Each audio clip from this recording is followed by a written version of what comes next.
안녕하세요. 동물 메디컬 센터 W 한방현장입니다. 오늘은 부신피질 기능 저하증에 대해서 설명드리도록 하겠습니다. 부신피질 기능 저하증은 일명 에디슨 증후군이라고 부릅니다. 에디슨 증후군은 무기질 스테로이드 또는 당질 스테로이드가 모두 부족해서 발생하거나 또는 당질 스테로이드 부족으로 나타나는 질환입니다. 미네랄코티코이드인 알도스테론은 우리 체내의 나트륨과 칼륨 그리고 수분의 항상성을 조절하는 데 역할을 하게 됩니다.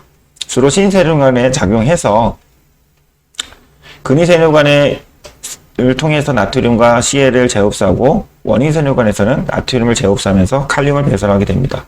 즉 나트륨을 재흡수하고 칼륨을 배설함으로 인해서 우리 몸의 수분의 항상성을 유지해주는 역할을 한다는 겁니다. 그리고 알도스테론은 어떤 분비를 조절하는 분비 조절은 ACTH에 의해서 영향을 받기도 하지만 이는 일부분입니다. 주로 라스 시스템 활성화에서 일어나는데 신장으로 가는 혈류량이 감소하게 된다면 신세균관으로부터 레닌이 분비하게 되죠. 그 레닌이 안지오텐신을 자극하고 안지오텐신이 알도스테론 분비를 자극하게 됩니다. 혈압이 유지가 된다면 다시 라스 시스템은 억압이 되겠죠. 즉 이런 저혈류증에 의한 라스 시스템 활성이 가장 큰 알도스테론 분비에 영향을 주게 됩니다.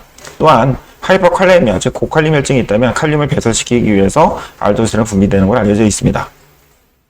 글루코코티코인 코티솔은 거의 모든 조직에 작용하게 됩니다. 당, 지방, 단백질 대사에 항상 관여를 하게 되죠.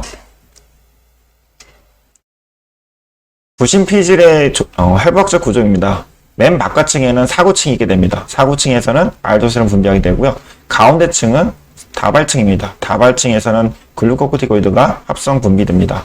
그리고 맨 안쪽 층인 그물층에서 부신 유래의 성호르몬들이 분비하게 됩니다. 부신피질 기능 저하증의 구분입니다.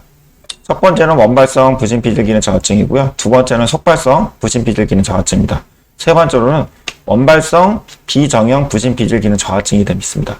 원발성 부신피질 기능 저하증은 당질 스테로이드랑 무기질 스테로이드가 모두 부족한 상황으로서 가장 일반적인 부신피질 기능 저하증이 됩니다.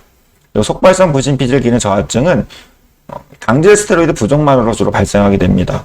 이 당질 스테로이드 부족은 장기간 외인성 스테로이드를 사용함으로 인해서 뇌하수체에서 ACTH 분비를 감소시켜서 발생하게 됩니다. 또는 뇌하수체 자체 이상으로 인해서 ACTH 분비가 안 됨으로 인해서 당질 스테로이드 부족을 유발하게 됩니다. 따라서 뇌인성 ACTH 농도를 재개된다면 감소되어 있을 겁니다. 반대로 원발성 비정형 부신피질 기능 저하증인 경우에는 당질 스테로이드 부족이라는 것은 속발성과 동일해요. 그러나 뇌인성 ACTH 농도가 증가됩니다. 이는 부신의 중간층인 다발층이 파괴됨으로 인해서 스테로이드가 분비가 안 되게 되는 겁니다. 이로 인해서 뇌하수체에서는 혈중에 스테로이드가 낮으니까 ACTH를 많이 분비해서 부신에서 코티솔을 많이 합성하라고 시그널을 주게 되는 거죠. 그리고 이런 환자들은 시간이 지나면 무기질 스테로이드까지 부족해지는, 즉 중간층인 다발층뿐만 아니라 바깥층까지 파괴되는 현상으로 진행되기도 합니다.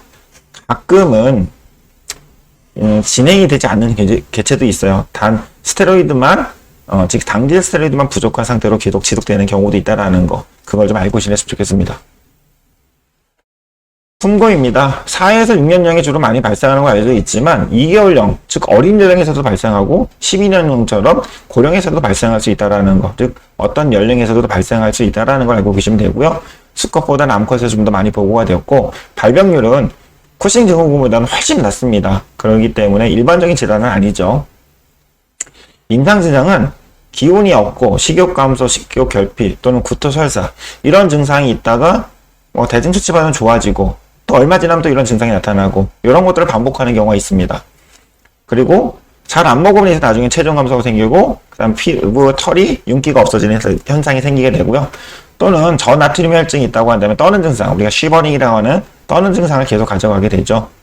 그 다음에 단뇨증이 있기 때문에 다음증을 동반하게 되고요. 그리고 단뇨증으로 인해서 먹지 않는다면 저혈류증, 보통 신체 검사를 하게 되면 스킨터거는 괜찮은데 페모럴 펄스 촉진해 보면 되게 약한 그런 양상을 신체 검사 소견을 받을 수 있습니다. 또는 하트레이트가 감소하는 섬액이 올 수도 있고요. 그리고 왁싱 앤 웨이닝한 용을 사용하게 되는데 이러한 증상들이 있었지만 수액 처치나 뭐 다른 대증 처치를 해줬더니 또 좋아져요. 그러면 한 달 또는 두세 달 괜찮다가 또 다시 증상이 나타나고 대증 처치면 좋아지고 이러다가 정말 프리닌 아조테미아가 심해져서 얘 에디슨 증후군이 아닌가 이런 검사를 함으로써 진단되는 경우가 일반적입니다. 아니면 프리닌 아조테미아는 동반하지는 않았지만 혈액 검사를 해보니까 나트륨이 상당히 많이 낮더라. 그러면 그럴 땐 의심해 볼 수 있습니다.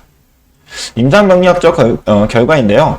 좀 전에 설명드린 것처럼 프리리널 아조테미아가 좀 많이 확인이 됩니다. 즉 비위에는 많이 상승하고 크레아틴은 약간 상승하는 정도, 거기에 인이 상승하는 경우도 있고요. 그리고 고칼륨 혈증과 저나트륨 혈증이 가장 일반적인 특징이죠. 이로 인해서 소디움 포타슘 레이셔가 보통 27대 1 미만이라고 합니다. 뭐 좀 크리티컬하게 본다면 20대 1 미만까지 얘기하는 책들도 있고요. 어떤 책들은 뭐 23대 1, 어떤 책들은 24대 1까지 얘기하기도 합니다. 그리고 비재생성 빈혈을 나타나게 됩니다. 그래서 원발성 질환인 에디슨 증후군에 대한 치료로서 스테로이드만 잘 공급한다면 빈혈은 시간이 지나면 개선이 돼요. 보통 한 달, 한 달 반 정도. 그렇지만 빈혈이 너무 심한 경우에는 한 번 정도 수혈해야 되는 경우도 있습니다. 그리고 저혈당. 이것 때문에 응급으로 오는 경우도 있죠. 혈당이 낮아서 발작을 보인다고. 그래서 이런 경우에는 뭐 포도당 공급해주고 스테로이드만 공급해준다면 저혈당을 모면하게 됩니다. 그리고 고칼륨, 칼슘 혈증이 나타나는데 사실 뭐 수액 처치하게 되면 바로 개선이 돼요. 이 고칼슘 혈증 때문에 연부 조직의 어떤 석회화라든지 이로 인해서 AKA가 발생한다든지 이런 가능성을 좀 적게 되고요. 그래서 하이퍼칼세미아가 있다면 디퍼런셜 리스트로 에디슨 증후군을 한번 생각해 주는 게 더 나을 겁니다. 그리고 대사성 산증이 동반하게 되는데 얘는 뭐 소디움 바이카보네이트를 처방할 필요는 없는 것 같아요.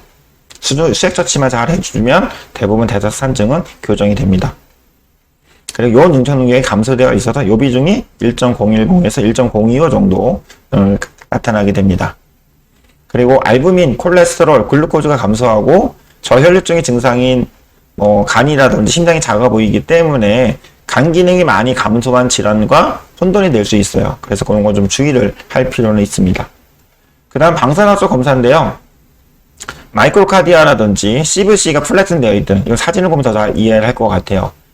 엑셀 찍어보게 되면 이 심장이 많이 작아져 있죠. 원래 심장은 외측상에서 늑간 사이 간격이 한 3개 정도 돼야 되잖아요. 근데 2개 반이나 2개 정도밖에 안 되는 경우들이 많이 있고, 일단 후대정맥 CVC가 늑골 두께보다 보통 한 2.5배, 3배 정도 되는 경우가 일반적인데 한 1.5배 정도 내외 이렇게 되는 경우들이 있어요. 이런 경우는 이제 하이퍼볼라미아의 특징이죠.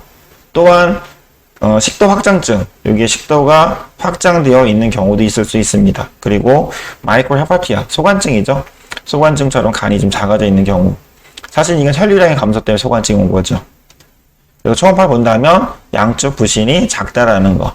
이렇게 좌측 부신이 뭐 1.97mm, 우측 부신이 2.5mm 정도 되는 환자도 있었습니다.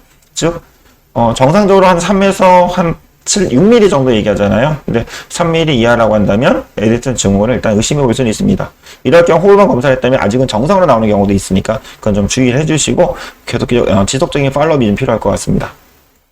진단인데요. 임상 증상하고 혈액학적 검사들이 의심이 된다고 한다면 호르몬 검사를 해야 되겠죠. 즉 부신 기능 검사입니다. 가장 많이 사용하는 것들이 HDH 자극 시험이 되고요. 보통 코티솔만 재개되는데 알도스테론 농도까지 재주는 게 더 정확할 거고요. 국내에서는 알도스테론을 측정할 수 있는 기관이 거의 적습니다. 그래서 저희 같은 경우 네오딘에서 해주고 있기 때문에 네오딘으로 좀 의뢰를 하고 있고요. 그 다음에 내인성 HDH 농도를 재서 원발성과 속발성을 감별하는 데 사용해 주시면 됩니다. 그리고 내인성 HDH 농도를 잴 때는 혈청으로 재는 게 아니라 EDTA 혈장으로 잽니다. 즉 EDTA 바틀에 담아서 빨리 원심 분리한 다음에 혈장을 분리해가지고 냉동을 보관하셨다가 운반되는 동안에도 냉동이 풀리지 않도록 운반되어 달라고 검사 업체에 부탁을 하시는 게 좋습니다. 그리고 소디움 포타슘 레이셔가 깨져 있는 경우 보통 27대 1 미만을 얘기하긴 하는데 일단 하이포나트륨이나 하이퍼칼레미아죠. 이것 때문에 좀 발생하는 거고, 사실 이게 있다면 알도스테론 농도를 재지 않아도 되는데 호르몬의 어떤 정확한 결과를 얻기 위해서는 HDH 자극 시험 할 때 코티솔뿐만 아니라 알도스테론도 같이 재주는 게 좋을 것 같습니다. 그리고 한번 정리입니다. 원발성 부신피질 기능 저하증 같은 경우 전해질 이상이 있습니다. 그렇기 때문에 소디움 포타슘 레이저가 깨져 있고요.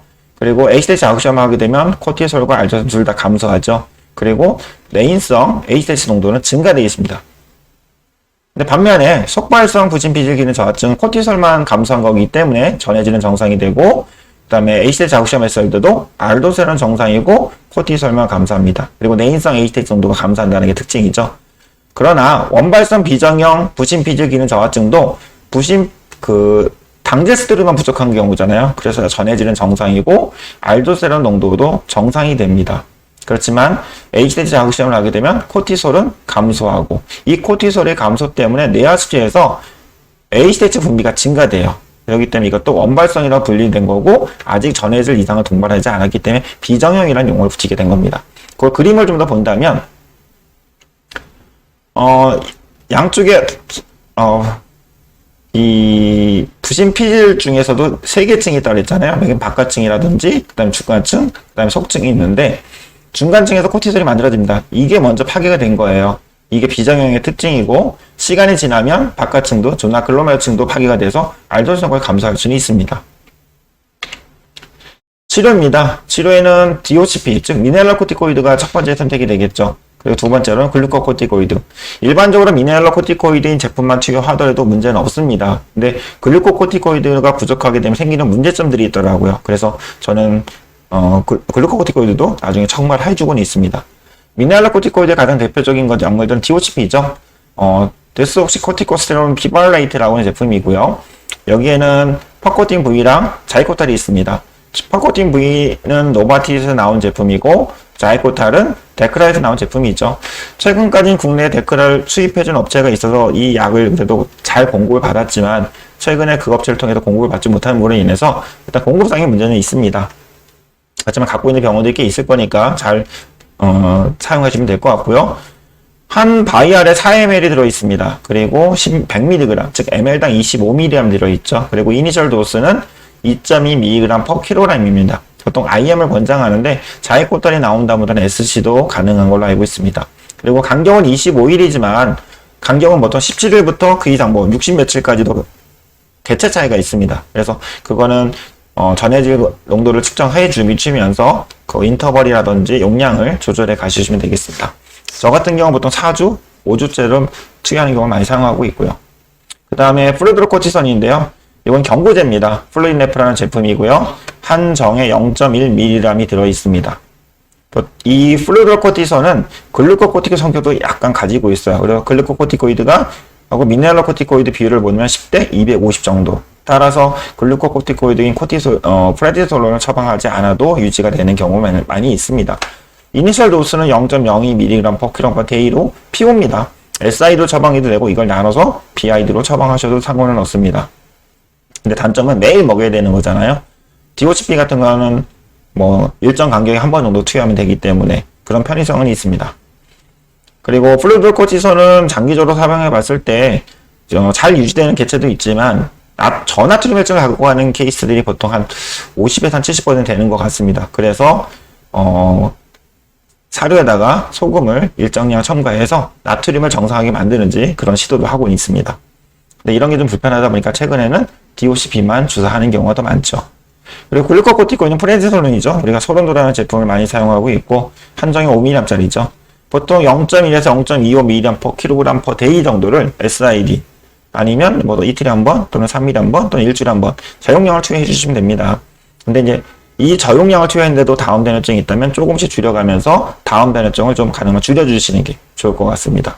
그리고 글루코코티코이드는 어떤 스트레스 상에서 분비가 되는 거잖아요. 이 에디슨 증후군은 수술을 한다든지 또는 감기에 걸렸다든지 또는 어떤 상황에 입원을 해야 된다 또는 미용을 해야 된다. 그렇다면 며칠간은 스트레스 상황인데 몸에서 스테로이드가 분비가 안 되기 때문에 이 프레디솔론을 좀 처방해서 먹게 해주는 것도 좀 일단 치료에 도움이 됩니다.